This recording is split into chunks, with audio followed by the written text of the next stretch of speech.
Career planning कैसे करें? मतलब भैया क्या करेंगे? कैसे अपना पेट भरेंगे, अपने परिवार का पेट भरेंगे?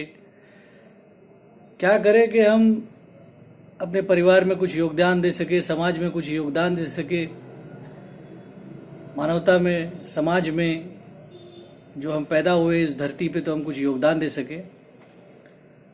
तो उसके लिए हमें क्या करना पड़ेगा कि हमारा ये जीवन सार्थक हो जाए? इसी को हम कैरियर प्लानिंग कहते हैं। तो कैसे हमारा ये जीवन सार्थक होगा, ये जानने के लिए हम पहले ये अगर समझ लेवे कि ये हमारा जो देश है, यानी जो एक हमारा परिवार है 140 करोड़ लोगों का, हमारा देश एक परिवार है ना, जिसमें 140 करोड़ लोग रहते हैं। तो ये 140 करोड़ लोग पहले से ही क्या योगदान दे रहे हैं, क्या काम कर रहे हैं, वो अपना घर कैसे चला रहे हैं, हमारा ये देश कैसे चल रहा है। अगर हम ये थोड़ा समझ लेवे कि पहले से ही कैसे हमारा देश चल रहा है या लोग कैसे योगदान दे रहे हैं, तो हम बेहतर स्थिति में होंगे कि हम क्या योगदान देवे और हम कैसे अपना करियर को प्लान करें। तो अगर मान लें कि हमारा ये जो ये घर है, हमारा जो ये 140 करोड़ का परिवार है, जो हमने 28 राज्यों में बांटा हुआ है, 8 यूनियन टेरिटरीज है, कुछ लगभग 700 जिला है और कुछ करीब 7 लाख गांव है। तो अप्रॉक्सीमेट फिगर में बता रहा हूँ, 72,000 बच्चे आई थिंक डेली पैदा होते हैं हमारे इस देश में, यानी कि नए सदस्य हमारे इस परिवार से जुड़ते हैं। और लगभग 23,000 हमारे इस परिवार के सदस्य हमें डेली बेसिस पे छोड़ के चले जाते हैं। तो देखा जाए तो लगभग 1.5 करोड़ के आसपास हर साल हमारी आबादी बढ़ती है, यानी कि हमारे नए सदस्य हमारे इस परिवार से जुड़ते हैं। तो ये जो 140 करोड़ है, और देखें कि ये 140 करोड़ लोग क्या करते हैं, कैसे अपना योगदान देते हैं जिससे ये देश हमारा चलता है। तो हम अप्रॉक्सीमेट फिगर्स में समझने की कोशिश करेंगे। तो 140 करोड़ को अगर हम विभाजित कर दे 100 करोड़ और 40 करोड़ में, तो 40 करोड़ के आसपास तो हमारे देश में विद्यार्थी यानी कि स्टूडेंट्स हैं। अब बचे 100 करोड़, तो ये 40 करोड़ जो स्टूडेंट्स हैं, जो हमारे इनको जो पढ़ रहे हैं, विद्यार्थी है, जिनको पढ़ाने के लिए लगभग हमारे देश में लगभग 1000 के आसपास यूनिवर्सिटी है, कुछ 42,000 के आसपास कॉलेजेस है और कुछ 15 लाख के आसपास स्कूल्स है, जिसमें 25 करोड़ स्टूडेंट्स पढ़ते हैं। और कुछ 14 लाख के आसपास तो हमारे स्टूडेंट विदेशों में पढ़ते हैं, और बहुत सारे बच्चे जो सेल्फ स्टडी कर रहे हैं या किसी न किसी एंट्रेंस एग्जाम की तैयारी कर रहे हैं। तो कुल मिला जुला के 40 करोड़ हम कह सकते हैं कि विद्यार्थी है, स्टूडेंट्स हैं हमारे देश में, जिनको पढ़ाने के लिए लगभग 1 करोड़ टीचर लगे हुए हैं।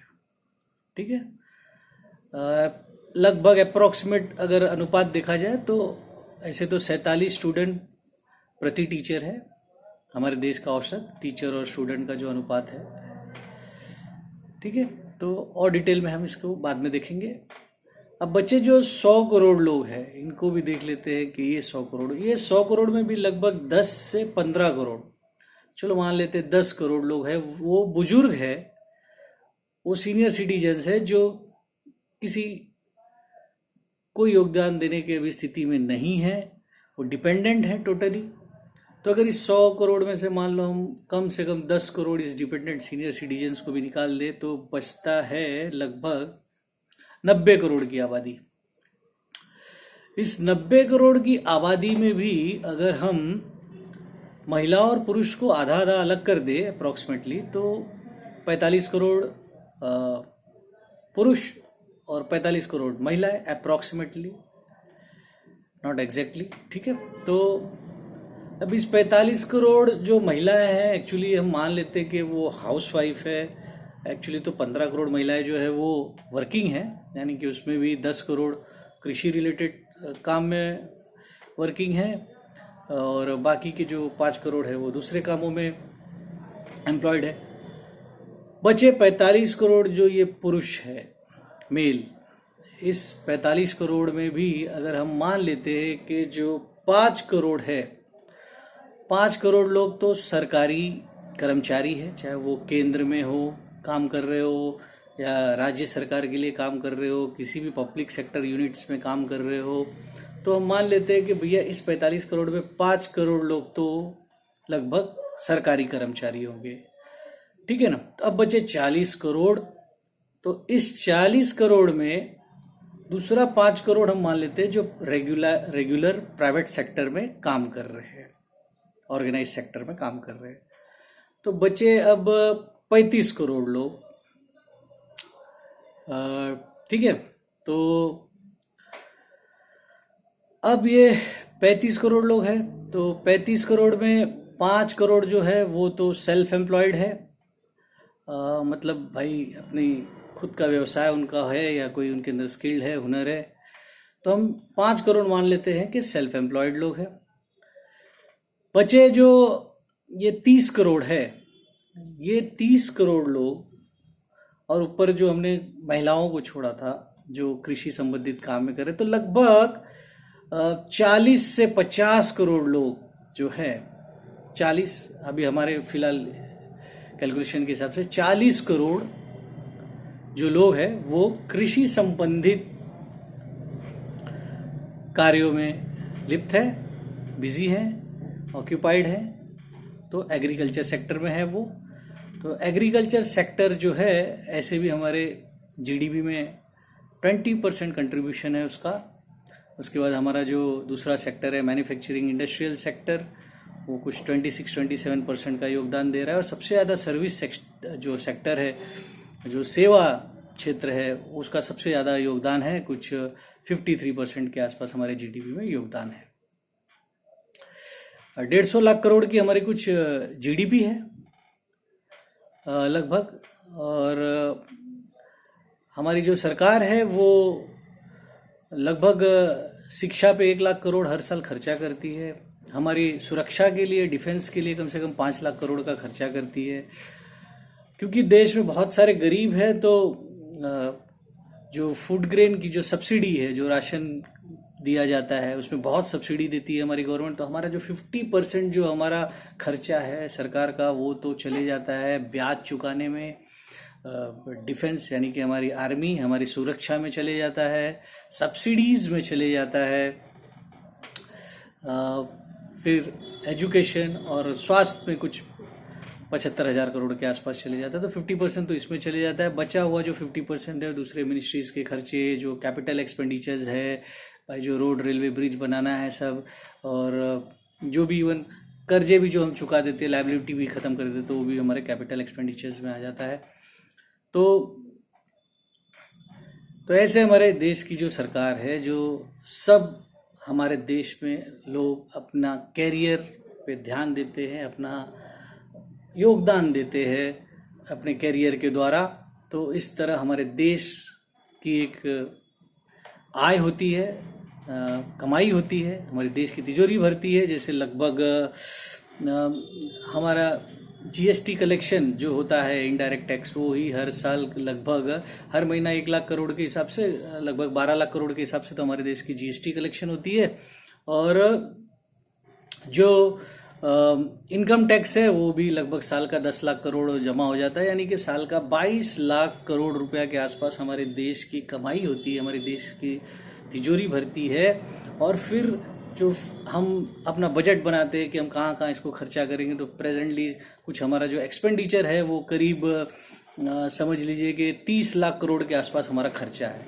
तो 22 लाख करोड़ हमारा देश कमा रहा है और 30 लाख करोड़ रुपया खर्चा कर रहा है, यानी कि 8 लाख करोड़ रुपए का डिफिसिट है, यानी कि कमी है हमारे देश के कमाई और खर्चे में। 8 लाख करोड़ रुपया हम ज़्यादा खर्चा कर रहे हैं। ठीक है, तो ये तो हमने देख लिया कि भैया के हमारे देश में कैसे जब सब लोग अपना अपना छोटा छोटा योगदान देते हैं, अपने मेहनत से, अपने परिश्रम से, अपने कैरियर में जो वो करते हैं काम, तो कैसे हमारे देश की तिजोरी भरती है, कैसे फिर उस पैसे से सबका कल्याण करने के लिए खर्चा किया जाता है सरकार के द्वारा। तो हम बहुत, हमारे ऊपर भी जिम्मेदारी आ जाती है कि हम अपना कैरियर बहुत सोच समझ के चुने, ताकि हम भी ज़्यादा से ज़्यादा योगदान दे सके अपने देश के लिए, अपने परिवार के लिए। तो देखें कि और जो लोग हैं हमारे इस देश में, और भी जो है वो क्या क्या कर रहे हैं। अभी तो हमने देख लिया कि 100 करोड़ में जो 50% पॉपुलेशन है वो तो हमने देख लिया, ऑलमोस्ट 40 to 50% पॉपुलेशन जो है वो तो कृषि यानी कि एग्रीकल्चर सेक्टर में ऑक्यूपाइड है। ठीक है, तो अब देखते हैं हम लोग कि ये जो स्टेट गवर्नमेंट है, सेंट्रल गवर्नमेंट में काम कर रहे हैं जो लगभग 5 करोड़ के आसपास लोग, तो ये कहाँ पे एम्प्लॉयड होंगे। ये जनरली जैसे हमारे देश की आर्मी अगर देख ले आप, सेना देख ले, तो 14 लाख के आसपास हमारी आर्मी है, सेना है। ठीक है, और लगभग 20 लाख के आसपास हमारे राज्यों में पुलिस है। और प्रोफेशनल सेल्फ एम्प्लॉयमेंट में देख लेंगे तो 20 लाख के आसपास हमारे देश में वकील भी है। ठीक है, तो 20 लाख पुलिस है और 20 लाख हमारे देश में वकील भी है। करीब 25 हाई कोर्ट्स है जिसमें 1100 के आसपास जजेस है, और लगभग 25,000 के आसपास टोटल जजेस है, जो बहुत ही कम है। क्योंकि हमारे देश में अभी देखा जाए तो कम से कम लगभग 5 करोड़ केसेस जो है वो पेंडिंग चल रहे हैं, और 5 लाख लोग कम से कम जेलों में बंद है हमारे। तो ये हमारा जुडिशरी, लॉ एंड ऑर्डर पे जरा हमें ध्यान देना चाहिए सरकार को। ठीक है, बैंकों की हालत हम देखें तो बैंकों में भी हमारे कम से कम, रेलवे जैसे है सबसे बड़ा एम्प्लॉयर है गवर्नमेंट का, 12 लाख के आसपास लोग रेलवे में काम कर रहे हैं, और लगभग 12 लाख के आसपास ही लोग बैंकों में भी काम कर रहे हैं। कम से कम 1 करोड़ हमारे पास टीचर्स हैं, जो शिक्षा, जिनका ऑक्यूपेशन है टीचर्स हैं। पहले मैंने बताया था आपको 40 करोड़ स्टूडेंट और लगभग 1 करोड़ टीचर्स हैं हमारे यहाँ पे। ठीक है, और दूसरे प्रोफेशंस भी आप देखें तो जैसे करीब 3 लाख के आसपास सीए, सीएस होंगे, जो हमारे इनकम टैक्स पेयर्स के आईटी रिटर्न्स फाइल कर रहे हैं या दूसरे कंपनी कॉर्पोरेट लीडर के लीगल फॉर्मेलिटीज देख रहे हैं। ठीक है ना, तो वो भी हमारे एडवोकेट्स की तरह लीगल एक्सपर्ट को देख रहे हैं, जो उनके ऊपर गवर्नमेंट ने लीगल जिम्मेदारियां दी है। ठीक है, तो उसमें सीए भी आता है, सीएस भी आता है, कंपनी सेक्रेटरी भी है, चार्टर्ड अकाउंटेंट भी है, और एक कॉस्ट एंड मैनेजमेंट अकाउंटेंट भी है। 3 बहुत सारे लोग जो है वो ये तीनों कोर्स जो है इनको हम बोलते हैं सिस्टर कोर्सेज या सिस्टर डिग्रीज, ये तीनों को बोला जाता है। बहुत जन है जो ये 2 या 3 डिग्री को साथ में भी कर लेते हैं, सीए, सीएस और सीएमए, और कुछ लोग उसके साथ लॉ भी कर लेते हैं, एडवोकेट भी बन जाते हैं। मैं खुद पर्सनली बहुत लोगों को जाता हूँ जो सीए, सीएस दोनों कर चुके हैं या सीए या लॉ ले लिए हैं। तो ऐसे बहुत जने जो ये 3 कोर्स 4 कोर्स साथ में करते हैं। ठीक है, तो रही बात अब जो बच्चों के मार्क्स बहुत अच्छे आते हैं स्कूल कॉलेजेस में स्पेशली, तो डेफिनेटली वो लोग साइंस प्रीफर करते हैं, साइंस लेते हैं, साइंस स्ट्रीम में जाते हैं। साइंस स्ट्रीम में जाके डेफिनेटली मेन डॉक्टर्स और इंजीनियर्स उनको बनने के लिए वो एग्ज़ाम्स देते हैं, एंट्रेंस एग्ज़ाम देते हैं। जैसे अगर आपको मेडिकल कोर्सेज करना है तो आपको नीट का एंट्रेंस एग्ज़ाम देना पड़ेगा, और अगर आपको इंजीनियरिंग करना है तो जी देना पड़ेगा, या स्टेट के जो एंट्रेंस एग्जाम होंगे वो देने पड़ेंगे। तो अब रही बात इंजीनियरिंग और मेडिकल प्रोफेशन की, तो मैं बता दूं कि हमारे देश में लगभग हर साल 1 लाख डॉक्टर्स निकलते हैं, और उससे करीब 10 गुना ज़्यादा यानी 10 से 15 लाख इंजीनियर्स हर साल हमारे कॉलेजेस से निकलते हैं। तो 1 लाख डॉक्टर, 10 से 15 लाख इंजीनियर्स निकलते हैं। तो डॉक्टर के तो अभी भी बहुत ज़रूरत है, शॉर्टेजेस है। सिर्फ 19,000 अभी तक मेडिकल सीट्स है, एमबीबीएस सीट्स है हमारे पास। तो डॉक्टर के तो अभी भी बहुत सारे शॉर्टेजेस है, और कोरोना की वजह से डॉक्टर्स की और भी डिमांड है। हेल्थ इंडस्ट्रीज में काफ़ी डॉक्टर्स की डिमांड है। 1 लाख के आसपास फार्मिस्ट भी हर साल निकलते हैं इस देश से। 5 लाख के आसपास एमबीए निकलते हैं इस देश से। और इंजीनियरिंग में भी जो सबसे ज़्यादा फील्ड पॉपुलर है वो कंप्यूटर साइंस, जो 5 से 6 लाख कंप्यूटर इंजीनियर्स निकल रहे हैं हर साल।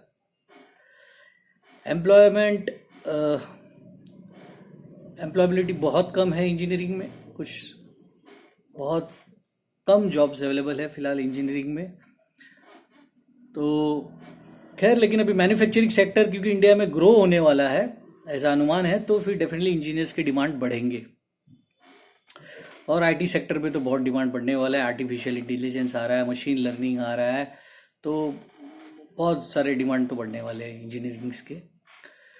ठीक है, तो ये हो गया।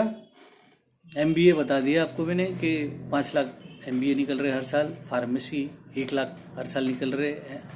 डॉक्टर्स आपके 1 लाख निकल रहे हैं, और इंजीनियर्स जो है वो आपके 10 से 15 लाख निकल रहे हैं। ठीक है, तो आप ये साइंस के बच्चों के लिए मैंने बता दिया। कुछ 3,000 इंजीनियरिंग कॉलेजेस है, उतने ही 3,000 डिप्लोमा के कॉलेजेस है, और कुछ 200-250 कुछ आर्किटेक्ट्स के कॉलेज है आर्किटेक्चर के लिए। तो ये है साइंस के बच्चों के लिए मैंने बता दिया। रही बात अब कॉमर्स के बच्चे हैं, वो डेफिनेटली मैंने बता ही दिया है कि सिस्टर कोर्सेज है जो सीए, सीएस या सीए में कर सकते हैं। एमबीए कोई भी कर सकता है, मास्टर इन बिजनेस एडमिनिस्ट्रेशन, और लॉ भी कोई भी कर सकता है, ग्रेजुएट। ठीक है, तो ये हो गया कॉमर्स के लिए। फिर वो अपने भाई खुद स्टार्टअप्स के लिए भी जा सकते हैं, अपना खुद का बिजनेस खोल सकते हैं, अपना खुद का वेंचर्स कर सकते हैं। तो स्टार्टअप इंडिया में ऑलरेडी वर्ल्ड में स्टार्टअप में बहुत सेकंड या थर्ड पोजीशन पे है। तो अपना बिजनेस करें, किसी की गुलामी ना करें। ऐसे भी बहुत ज़रूरत है हमें, जो एंटरप्रेन्योर्स हैं उनकी बहुत ज़रूरत है। हमें जो है एम्प्लॉयमेंट क्रिएटर लोगों की चाहिए। जॉब तो सब मांग रहे हैं, लेकिन जॉब क्रिएट करने वाले बहुत ही कम लोग हैं। तो हमें ऐसे लोगों की बहुत ज़रूरत है। हमें एंटरप्रेन्योरशिप डेवलपमेंट को काफ़ी बढ़ावा देना चाहिए, ये स्टार्टअप कल्चर को काफ़ी बढ़ावा देना चाहिए, ताकि ऐसे बच्चे हो जो पढ़ने के बाद अपना खुद का बिजनेस स्टार्ट करने का सोचे और दूसरों को भी जॉब देवे, ना कि सिर्फ वो ग्रेजुएशन की डिग्री लेके फिर जॉब ढूंढते रहे। तो हमें ऐसे बच्चों की ज़रूरत है आज इस देश को। अगर हमें 5 ट्रिलियन इकोनॉमी बनाना है तो हमें ऐसे बच्चों की ज़रूरत है जो थोड़ा उनके अंदर एंटरप्रेन्योरशिप हो, और वो थोड़ा रिस्क ले सके, और थोड़ा उनके अंदर स्किल्स हो एंटरप्रेन्योरशिप के। तो ऐसे बच्चों की हमें ज़रूरत है जो जॉब सीकर ना हो, जब बल्कि जॉब क्रिएटर हो। ठीक है, तो रही बात दूसरे भी फील्ड्स है जो आर्ट्स के बच्चों के लिए भी है। जैसे आर्ट्स के बच्चे तो भैया डेफिनेटली आर्ट्स बोले तो आर्टिस्ट ऐसा कहा जाता है। तो आर्ट लाइन में भी भाई आर्ट्स का बच्चा टीचर भी बन सकता है, लॉयर भी बन सकता है, और अगर वो मैथ्स लिया है तो कॉमर्स के भी बहुत सारे फील्ड में वो जा सकता है अगर उसने मैथ्स लिया है तो। और टीचर बन सकता है, वो बीएड कर सकता है, पीएचडी कर सकता है, प्रोफेसर बन सकता है। तो आर्ट्स के लिए भी काफ़ी अपॉर्चुनिटीज़ है। और अगर वो मीडिया लाइन में भी जाना चाहता है अगर, तो इंडिया की जो मीडिया इंडस्ट्री है काफ़ी बड़ी है। उसमें करीब लाख तो न्यूज़पेपर पब्लिशिंग हाउसेस है हमारे यहाँ, जो 20 से 25 करोड़ रोज न्यूज़पेपर छापते हैं। हमारे इधर 1600 के आसपास कुछ टीवी चैनल्स है, जिसमें 400 तो न्यूज़ चैनल्स है। फिर हमारे पास, हमारे देश में लगभग 2000 के आसपास फिल्में बनती है हर साल, 20 से अधिक भाषाओं में, और 10,000 से आसपास थिएटरों में ये फिल्में रिलीज होती है। तो काफ़ी बड़ी है हमारी मीडिया इंडस्ट्री, जो आर्ट स्टूडेंट के लिए काफ़ी अट्रैक्टिव होगी, जो स्पेशली थोड़े क्रिएटिव है। और उनके लिए और भी है फील्ड, जैसे इंटीरियर डिज़ाइनिंग है, फैशन डिज़ाइनिंग है, ज्वेलरी डिज़ाइनिंग है। तो जो भी थोड़े क्रिएटिव माइंड के बच्चे हैं, थोड़े आर्टिस्टिक माइंड के बच्चे हैं, उनके लिए काफ़ी ऑप्शंस है आर्ट्स में। और आर्ट्स के जो बच्चे हैं वो डेफिनेटली पॉलिटिक्स में भी जा सकते हैं। पॉलिटिक्स में तो खैर सभी जा सकते हैं, ठीक है। जैसे आज की तारीख में अगर देखा जाए तो हमारे ज़्यादातर जो भी पॉलिटिक्स में होते हैं वो लोग एडवोकेट्स होते हैं, ठीक है ना। आप गांधी जी को याद कीजिए, आपके जो सरदार वल्लभ भाई पटेल है, जवाहरलाल नेहरू है। तो पॉलिटिक्स में आप देखोगे तो हमेशा से वकीलों का बहुत दबदबा रहा है, ठीक है ना। वकीलों का, उसके बाद फिर टीचर्स का काफ़ी दबा रहा है। तो आर्ट्स के स्टूडेंट पॉलिटिक्स में भी जा सकते हैं, उनके लिए काफ़ी अच्छा स्कोप है, क्योंकि हिस्ट्री के स्टूडेंट होते हैं वो, और उन्हें इकोनॉमी और लॉ का भी अच्छा खासा नॉलेज होता है। और प्लस वो सबसे बड़ी बात है कि वो IAS IPS के एग्जाम में बैठ सकते हैं, एंट्रेंस एग्जाम में जो भी है, या दूसरे एंट्रेंस एग्जाम है जैसे रेलवे के है, उसमें भी बैठ सकते हैं। मैथ्स लिए तो कुछ बैंकिंग के एग्जाम में भी बैठ सकते हैं कॉमर्स स्टूडेंट के साथ। तो ये सारे फील्ड है। आप IAS, आज के तरह देश में कम से कम 5000 IAS और 5000 IPS ऑफिसर है जो इस देश को चला रहे, ठीक है ना। बाकी और भी है, प्रशासनिक सेवा है, पुलिस सर्विस है, ये सब में भी आर्ट्स के स्टूडेंट हर जगह, जो भी स्टेट लेवल के एग्जाम्स है, एडमिनिस्ट्रेटिव एग्जाम्स है, सेंट्रल लेवल के या स्टेट लेवल के, वो सारे एग्जाम दे सकते हैं, ठीक है।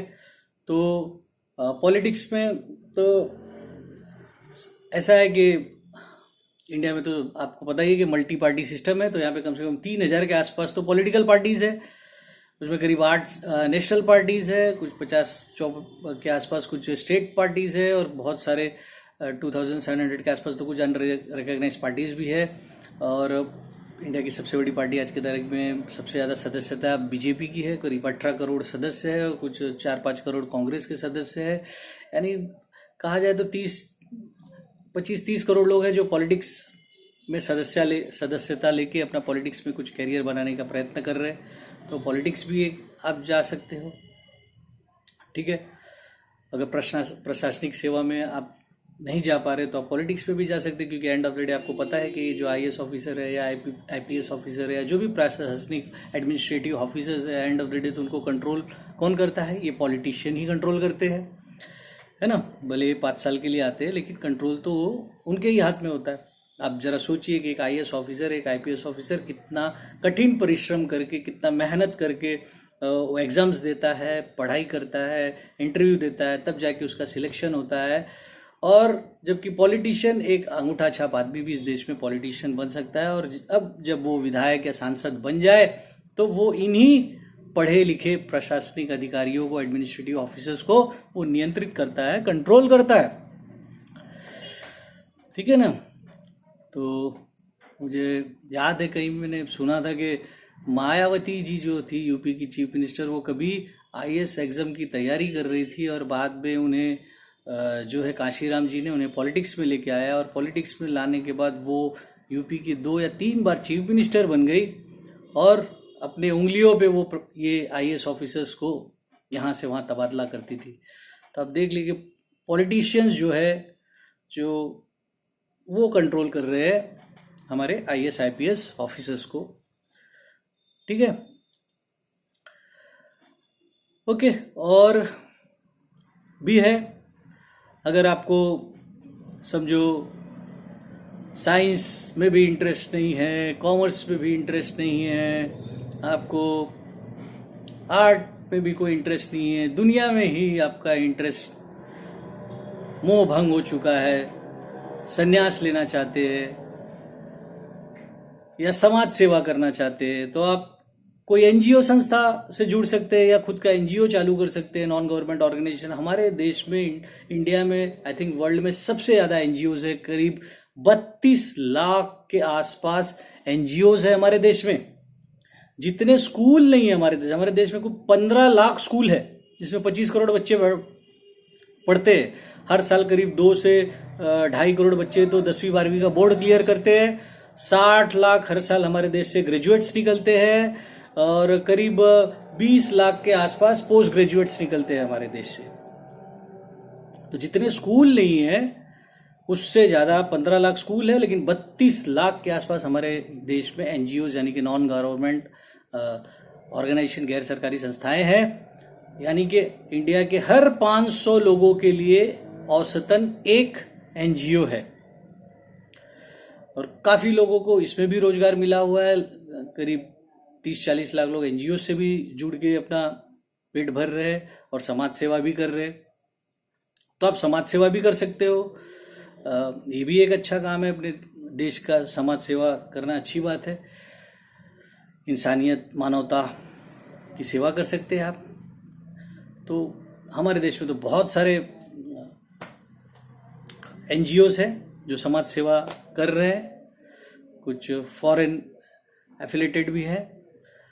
और समाज सेवा करते करते अगर आपको स्पिरिचुअलिटी में भी कुछ इंटरेस्ट है, अगर आपको कुछ धार्मिक कामों में भी कुछ इंटरेस्ट है, आप थोड़े स्पिरिचुअल टाइप के हैं, तो भैया हमारे देश में तो आपको पता ही है कि हम लोग बहुत धार्मिक लोग हैं। हमारे देश में तो भैया 4 धाम है, 12 से 64 ज्योतिर्लिंग है, 51 शक्तिपीठ है, तो फिर 7 पुरी है और करीब 20 लाख के आसपास हमारे देश में मंदिर है, जिसमें करीब 40 से 50 लाख लोग उनसे जुड़े हुए हैं, चाहे पुजारी के रूप में, पुरोहित के रूप में, पंडित के रूप में या साधु संत सन्यासी बन के कर रहे हैं। समाज की सेवा वो भी कर रहे हैं। तो ये सारे फील्ड, इतने सारे हमारे देश के जो लोग हैं वो किस किस क्षेत्र में हैं, क्या कर रहे हैं, मैंने आपको एक ब्रॉड प्रोस्पेक्ट में बता दिया कि कहाँ है ये 140 करोड़